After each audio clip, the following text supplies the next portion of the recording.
Bonsoir Papa Théo. Bonsoir. Nous avons toujours dans Matanga. Quelle nouvelle pour Papa Ngoma? Bonsoir, bonsoir. Bonsoir. Bon, toujours l'ingara juste repère sa programme. Il y a Matanga Nengezaleli. De façon, il y a situation, il y a Albert Mukendi. Tous allés on a quatre salles il y a 2000. Les autres tous à jeudi. Donc tout le bagage presque tout comme vendredi. Tous au sa message pour na courir bisa ba congolais nyon soké lobby donc vendredi tous allés awa. Et dimanche tous zonga awa. Samedi tous à la pause de façon que tous zonga soso awa dimanche. Semaine tous banda tous na awa vendredi, samedi, dimanche. Parce qu'on peut ça date au lieu que le bagage samedi, dimanche. Vendredi le 9, vendredi le 9 oui. Février tous allés awa. Donc les lots, tous à presque 1h du matin. Les 10, ils ont samedi. Tout le que salo ils ont occupé. Tout vanda na bandaku. Comme ça dimanche, les 11, tozongi awa. Lundi, les 12. Mardi, les 13. Mercredi, les 14. Jeudi, les 15. Tout vandi na bandaku. Vendredi le 16 tozongi awa, samedi le 17 toza awa, dimanche le 18 toza awa. Pona nini tosali la kanaki était après 2 semaines soki tosilisi tokoya kosala de façon que to telemisa matanga to zélatilaire wa kopesa corps. Peut-être semaine tozo banda corps ekoki kobima mais toyebi date te. Soki corps ebimi nde tokoya to pesi siko message le soso. Comment est-ce que tu peux organiser pour la funéraille bisika nyonso egozalela na bandeko bazako benga bazako lukabaye baete ndenge nini bakoya awa tokoya kopesa bino comment est-ce que bokosala toko kabola certificat de décès partout te pour bato bazé belé chaque certificat de décès ça na montant moko fo futa pour nous reçoit certificat de décès et puis certificat de décès c'est une histoire privée à famille. Tokosala de façon que totinda yango na ba chaque ambassade na bandeko oyo balingi kozwa visa bakomona déjà que certificat de décès ekozala na place oyo bazwelaka visa do bakende kuna mais tokosenga mutu nyonso oyo aza na besoin ya kozwa visa bien avant atindela biso kombo na ye numéro ya passeport na ye na adresse na ye tokosala liste chaque pays totindi yango na baambassade et officiellement na ambassade nyonso tokokotisa certificat de décès moko. Bolimbi ça peut être certificat de décès et koko tambola na maboko ya batonyo sotute. Yango tolobi était beau contacter de façon que ikambwana esalama na propre. Tokozonge la bino na communiquer moko ya bien officiel pour tokende na yango. Mais toujours rappeler les sous que ba cotisation ils ont continué. Partout plus aux alliés ba carnet tamboli ba place belé.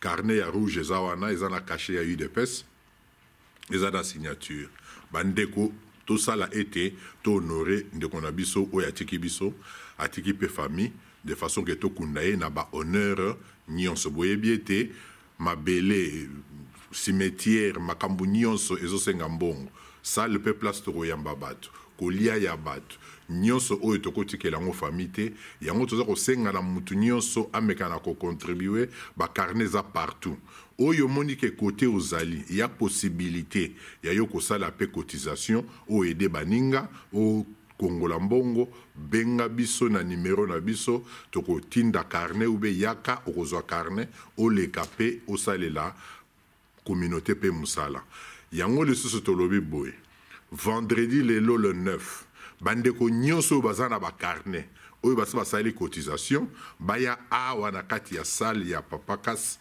kin 2000 tokutana de façon que to sala nanu évaluation ya liboso ba mbongo ezalaki collecté to récupérer nanu mususu et puis cotisation ezo continuer to ko continuer yango voilà communiquer ezalaki Top Africa Studios, professional filming, professional master of ceremonies for your wedding, birthday parties, any events.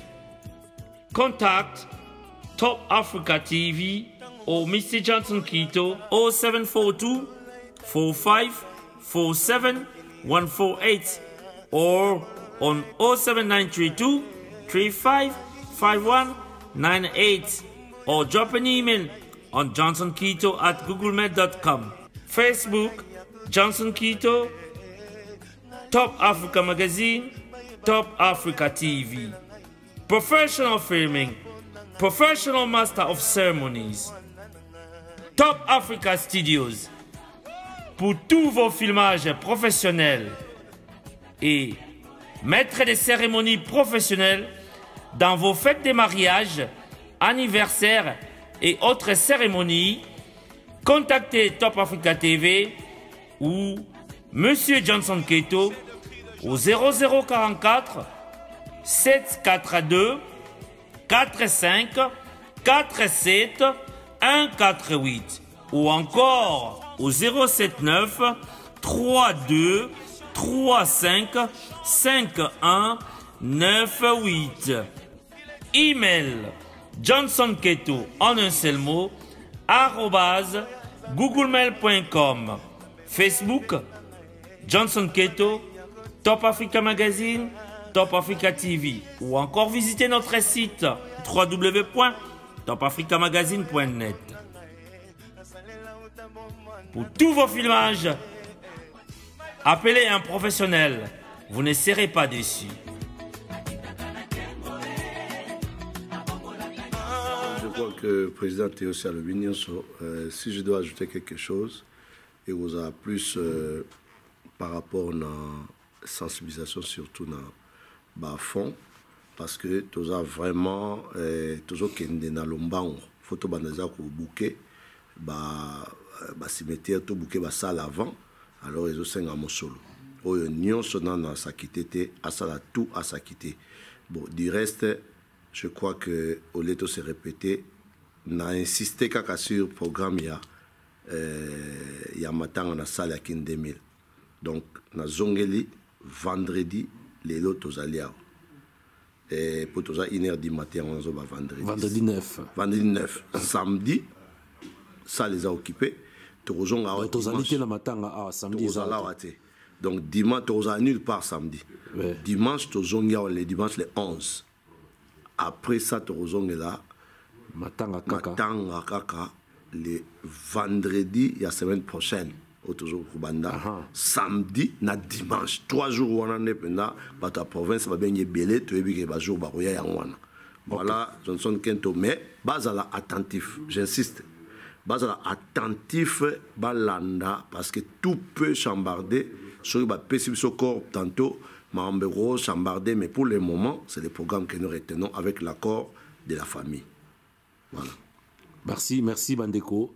Vraiment, na motema boboto, na motema ya bolingo, pe na motema ya kimia, tout le cas contribuer. Mais avec votre permission, je oui, allez-y. Lokola Mokende Azaki yé, quelle que soit la situation, même à Koufeli Moutou, à Kolobela Mamboka, le 16 février, première annonce officielle, il y a un autre ça pour toute réunion, le 16 février, marche à Kafou, et dans la ville, dans l'Est Square, dans l'église Notre-Dame, il y a français, Tina Downing Street, pour développer en haut, donc, information de presse en primeur pour la Mukendi. Nous sommes en honneur à Mukendi.